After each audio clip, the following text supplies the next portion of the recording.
अरे देखो, एक औरत किताब लेकर स्कूल जा रही है। लड़कियों को पढ़ाने से समाज बर्बाद हो जाएगा। औरतों का काम घर संभालना है, पढ़ाई करना नहीं। अगर लड़कियां पढ़ लिख जाएंगी तो हमारी पुरानी परंपरा खत्म हो जाएंगी।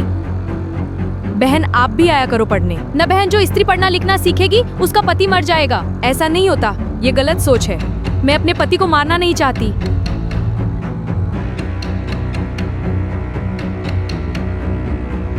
ममता, क्या तुझे पता लड़कियों को पुराने जमाने में पढ़ने नहीं देते थे? तो फिर ये सिस्टम किसने बदला? तो फिर लड़कियों के लिए पहला स्कूल किसने खोला? मुझे भी नहीं पता, चलो सर से पूछते हैं। लड़कियों के लिए पहला स्कूल किसने खोला? मुझे भी नहीं पता, चलो सर से पूछते हैं। सर जी, हमारे लिए पहला स्कूल किसने खोला था? क्या आप सोच सकते हैं एक ऐसी महिला के बारे में जो हर दिन अपमान सहकर भी समाज को रोशनी देने निकलती थी?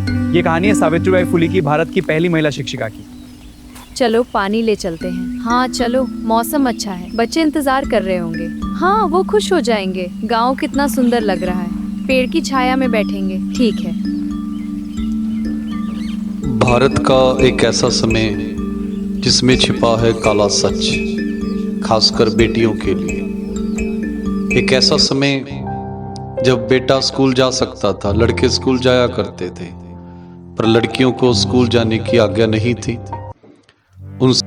माँ, मुझे भी स्कूल भेजा करो ना, मेरा भाई भी जाता है। नहीं बेटी, लड़कियों का काम पढ़ना नहीं होता, वो तो सिर्फ घर की शोभा होती है।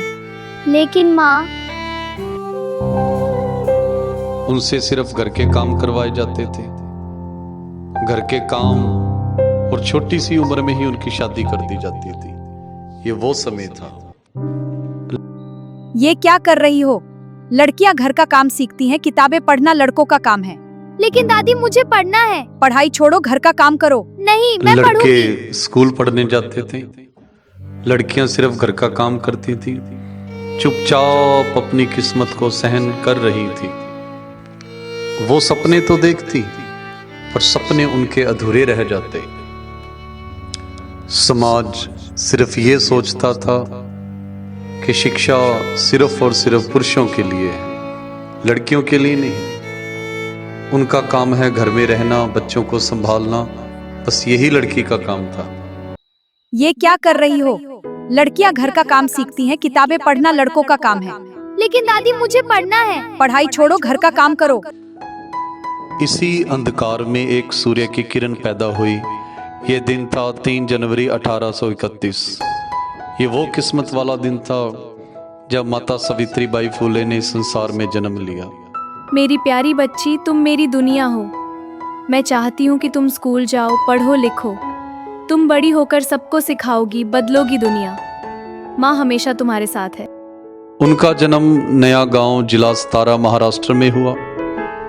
उनके माता पिता ने बड़ी खुशी मनाई उसके जन्मदिन पर। वो दूसरे माता पिता की तरह नहीं थे।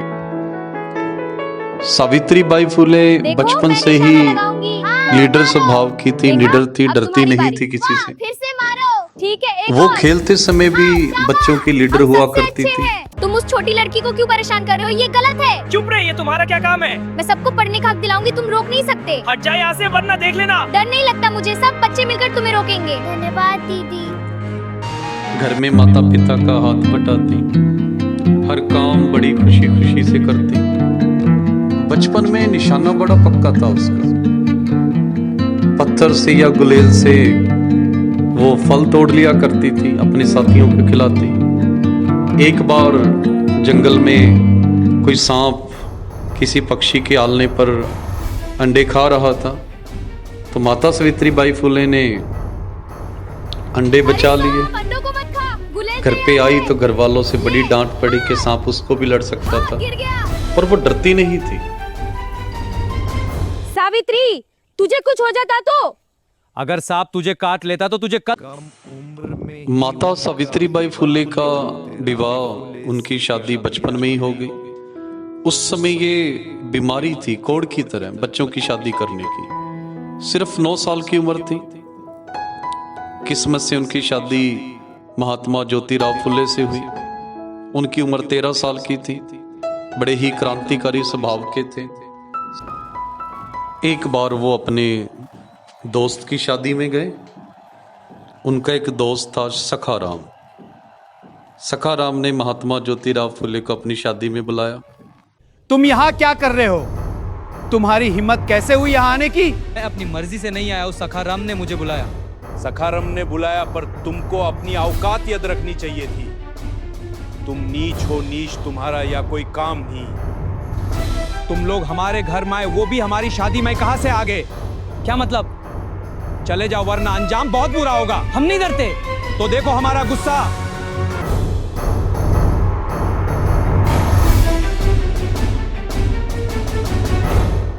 घर पे आने के बाद वो अपने पिता से सवाल करते हैं कि ये कैसा समाज है। पिताजी, ये कैसा समझ है? कैसे कैसे लोग हैं यहाँ? कितनी नीच सोच है इनकी। आखिर क्यों करते हैं ये सब? बेटा, ये समझ सुधरने की जरूरत है। हम सबको मिलकर इसको बदलना होगा। लेकिन लोग सुनेंगे क्यों? हम उन्हें बेटा, यही समाज का सच है। हम सदियों से ये सब सहते आए हैं। बहुत जुल्म किए हैं इन लोगों ने हम पर, अब इनको जवाब देना होगा। हमें पहले अपने लोगों को ही सुधारना होगा। हाँ पिताजी। उधर माता सावित्रीबाई फुले चोरी चोरी पढ़ने की कोशिश करती, अपने पति को बताना चाहती थी। एक दिन हिम्मत करके उन्होंने महात्मा जी को बता दिया। मैं आपसे कुछ कहना चाहती हूँ। मैं पढ़ना लिखना चाहती हूँ, जिंदगी में आगे बढ़ना चाहती हूँ। मुझे पढ़ने का बहुत शौक है बचपन से। अरे वाह, आपने तो हमारे दिल की बात कह दी। हम भी चाहते हैं कि समाज की हर औरत पढ़े लिखे आगे बढ़े।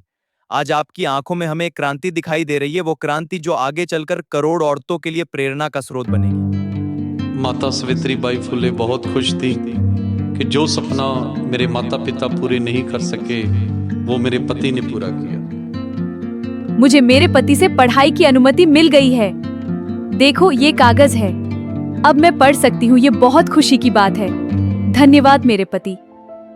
महात्मा जी को सावित्री के अंदर एक महान आत्मा नजर आ रही थी, एक मिशन नजर आ रहा था। अगर ये शिक्षित हो जाती है तो करोड़ों लोगों के लिए ये प्रेरणा बनेगी। सावित्री, तुम्हें देखकर मैं कल्पना करता हूँ। कैसी कल्पना ज्योतिबा? एक क्रांतिकारी माता सावित्री जो लड़कियों के लिए स्कूल खोलती हैं। मैं वह क्रांतिकारी सावित्री हूँ। आओ हम सब मिलकर सीखें। जो बेसिक एजुकेशन थी महात्मा जी ने उनको घर पर ही दी, और उसके बाद जो अगली पढ़ाई थी उनके दोस्त सखाराम, जसवंत, लिहा सावित्री, केशव शिवराम भावलकर उर्फ जोशी, इनके द्वारा करवाई गई। हो हे चापलं थे शिक्षण सर्वांसाठी। उनकी अध्यापक की ट्रेनिंग मिस फरारे की संस्था जो अहमदनगर में थी, miss Mitchell, the normal school जो पुणे में था, वहां से कराई गई।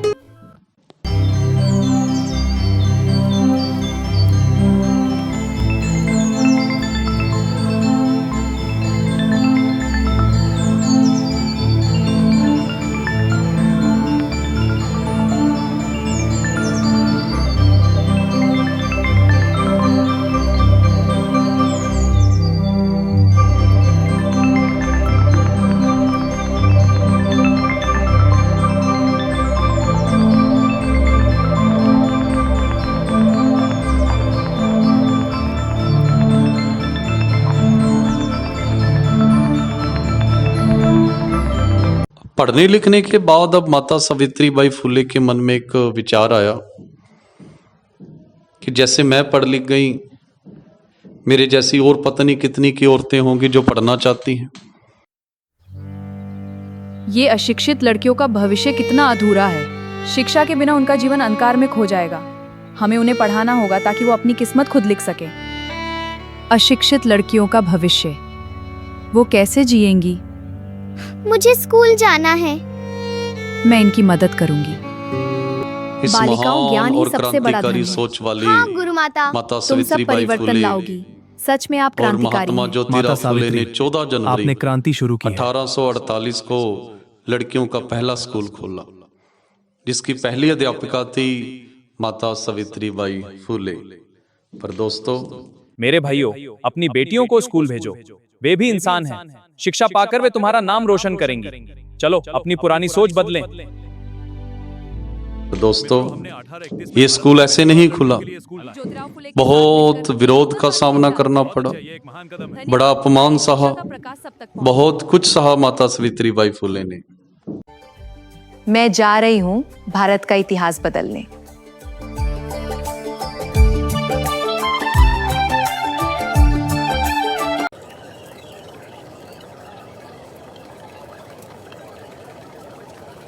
ये तो सावित्री बाई है, ये किताबें लेके कहाँ जा रही है? हाँ देखो तो सही। दीदी मैं स्कूल जा रही हूँ। अच्छा, ये औरत गांव की नौजवान लड़कियों को बर्बाद कर देगी। पागल है ये, इसे रोकना होगा। हाँ हम सब मिलकर इसे रोके। यह लड़की पागल है, ये छोटी लड़कियों को बिगाड़ देगी। ये कौन है किताबों के साथ?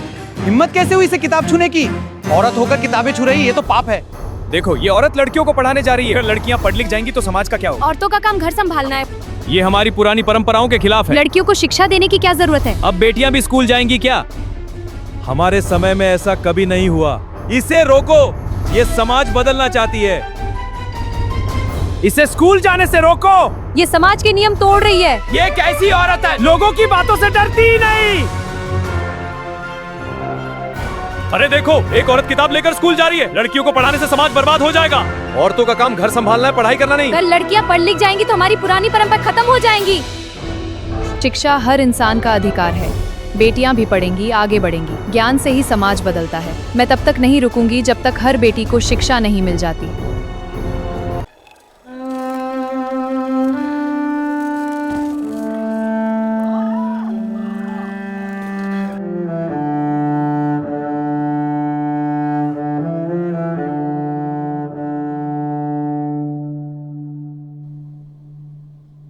सावित्री, आज फिर लोगों ने तुम्हें परेशान किया? हाँ, उन्होंने मुझ पर गोबर और कचरा फेंका।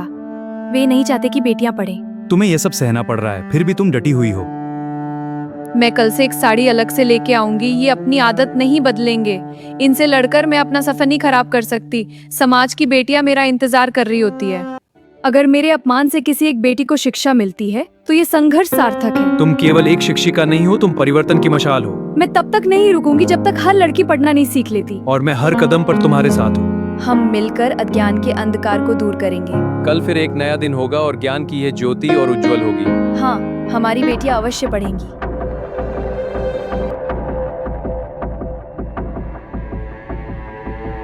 अरे फिर आ गई लड़कियों को पढ़ाने, तुम्हें शर्म नहीं आती? शिक्षा हर बेटी का अधिकार है, रास्ता छोड़ दीजिए। औरतों को पढ़ाना पाप है, वापस जाओ। ज्ञान किसी का बंधुआ नहीं है। मैं तुम्हें आगे नहीं जाने दूंगा। अन्याय के सामने झुकना भी अन्याय है। तुम्हें सबक सिखाना पड़ेगा। बस अब सीमा पार हो चुकी है। सावित्रीबाई, तुम्हारी ये हिम्मत गांव के रीति रिवाज तोड़ने की सोचती हो? हाँ, क्योंकि सत्य और सम्मान सबसे ऊपर है। बत्ते जो नर्स। ये रहा तुम्हारा सबक। सावित्रीबाई ने थप्पड़ मारा।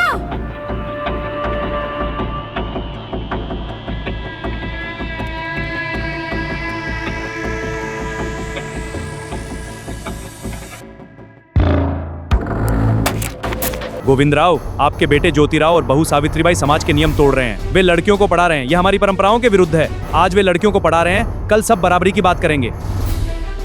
यदि बहुएं पढ़ लिख जाएंगी तो वे अन्याय के खिलाफ खड़ी हो जाएंगी। हम इस कार्य को स्वीकार नहीं करेंगे। यदि यह विद्यालय बंद नहीं हुआ तो हम आपका सामाजिक बहिष्कार करेंगे। समाज चाहता है कि तुम ये कार्य बंद कर दो। पिताजी, शिक्षा से बड़ा कोई धर्म नहीं। यदि बेटियां पढ़ेंगी तभी समाज का भविष्य बदलेगा। तुम्हारा मार्ग कठिन है ज्योति।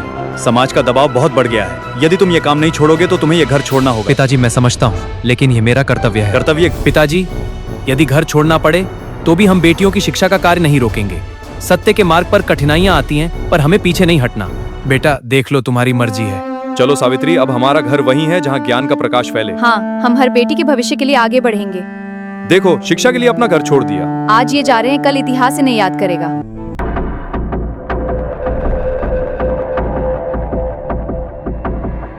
प्लेग महामारी के समय भी उन्होंने लोगों की सेवा करना नहीं छोड़ा। चिंता मत करो बच्चा, तुम ठीक हो जाओगे। धीरे धीरे पियो। सावित्रीबाई ने महिलाओं के अधिकार और समाज सुधार के लिए अपना जीवन समर्पित कर दिया। धन्यवाद सावित्रीबाई। आप हमारी रक्षक हैं। सभी महिलाएं समान अधिकार की हकदार हैं।